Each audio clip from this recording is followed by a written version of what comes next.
Great work, partners. Thank you all. Thank you so much. Next, I think we deserve an explanation, Guard Vaughn. How did you find the water from the primordial sea in Linny's baggage? Right! Your discovery caused me to make a serious mistake, you know. Or was that not a discovery, but false evidence that you dared to bring before this court? I suspect that the accomplice mentioned in Cowell's notes was not Linny, but you, yes? I'm sure you know what you must do to lessen your sentence. Speak quickly! Unless you want to earn yourself a one-way ticket to Coupon Town. I was just following orders. We were supposed to place blame for the serial disappearances onto Linny, and thus cause suspicion to fall on the Fatui. The higher-ups said this was the best opportunity to do so. And now that your plan has fallen through, and the secrets of the water have been revealed, you have become a liability to said higher-ups, yes? Therefore, you would be wise to tell everything you know, and seek the protection of the guards. Yes, I'll tell. Our boss discovered that the water can cause people to dissolve. It can also be made into a potion, which when extremely diluted, can cause people to experience unforgettable exhilaration. We've been in this business for a while now, and have made decent mora off it. The disappearances were also the boss's idea. I mean, this is the boss we're talking about.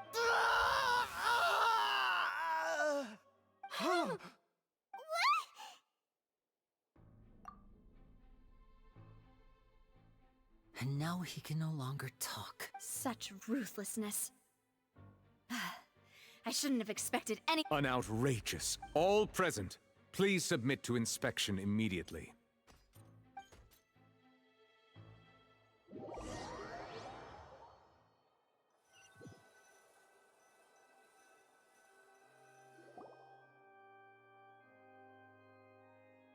So, we're just going back now?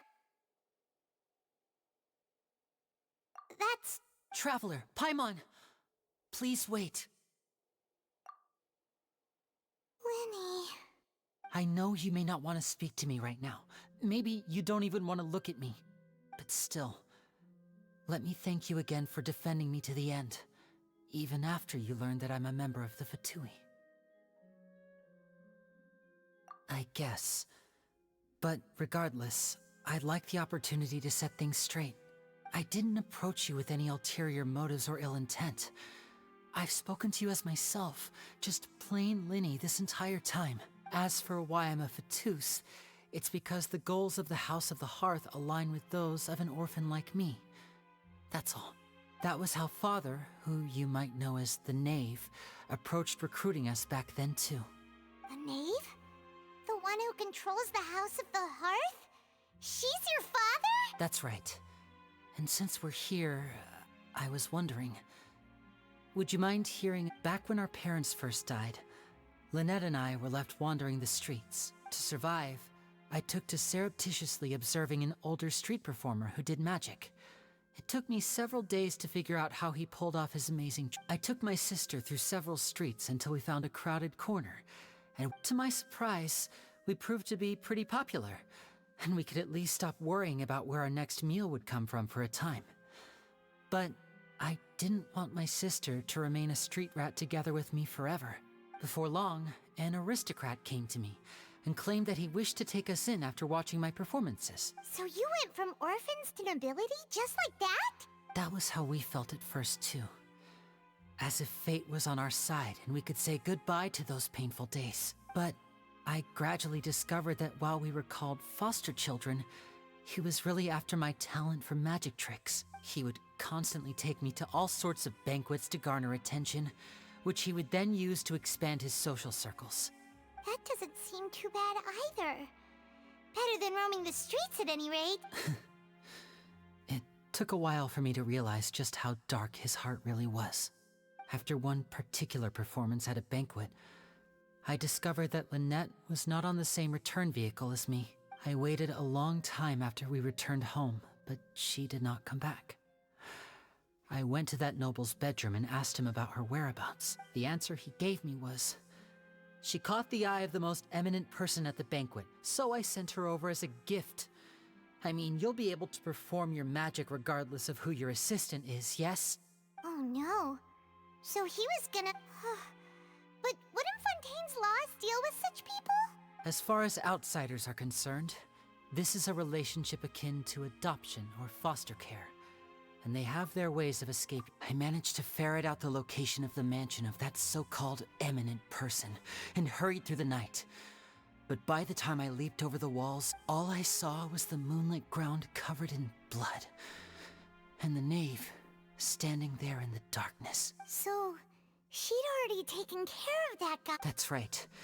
She had rescued my sister before she could come to any harm, and had even discovered several girls hidden in a basement, all of them orphans.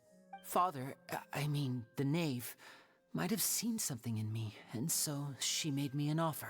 The House of the Hearth welcomes you, for your interests align with ours. Here, none will ever betray you. Indeed, betrayal shall never be permitted here. I was hesitant to trust her.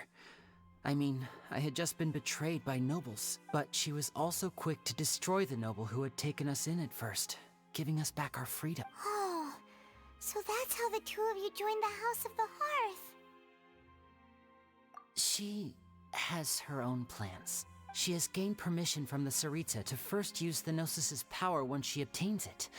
She plans to use it to find a way to break the prophecy and save Fontaine. So, she believes in that prophecy too? That's right. The whole House of the Hearth is currently working to combat that crisis. Today's case has also proven that people from Fontaine can indeed dissolve into some sort of water, thus further supporting the prophecy. All of us house members here, Lady Arlecchino herself included, are from Fontaine. We won't give up on defending our homeland.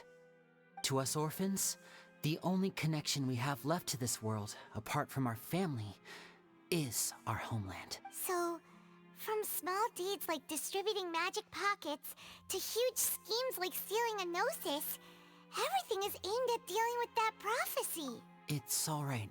I understand. The only thing I can do is relate all this to you. I just hope you can understand that even as a member of the House, I have never stopped making my own decisions, and that I believe what I'm doing is right. If you should need anything at all in the future, feel free to find me. I will do my best to help you, as plain Linny. Bye, Linny!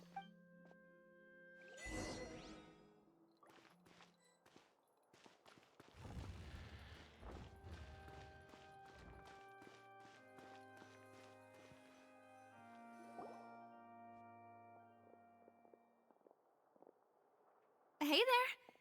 What was with the disappearing act you pulled right as the trial ended?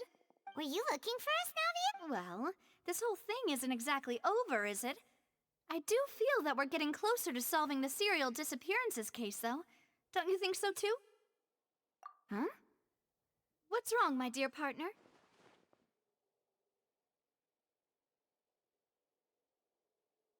Besides, are you sure we're the ones who can crack a case that's been cold for decades now? And given that there's new evidence from the trial, there should be a trail of breadcrumbs for the Hydro Archon's people to follow now, right? Ah, I see. Well, I won't lie. I'm a little shocked to hear that from you. But I suppose you are just travelers who have only arrived in Fontaine after all. Sorry. I might have been too presumptuous. Don't say that, Navia. Ah, and we were having so much fun investigating with you, too. It was like having new waters flowing into a stagnant mire, causing new hope to spring forth, and the reflection in the murk to become clear. Sorry about that. I'm a bit prone to nostalgia. Don't mind me. Wait, shall we have a farewell meal? You know, to commemorate our time as partners? Huh? Do we really need to get that formal? Well, I'd just like to have a proper ending to every important memory. That way there are no regrets later. Anyway, it would just be a meal, so it shouldn't take up too much of your time. You don't have to twist Paimon's arm. If Boss Navia's treating, count Paimon in! Oh, wonderful.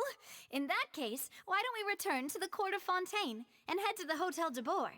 I believe we'll make it just in time for dinner.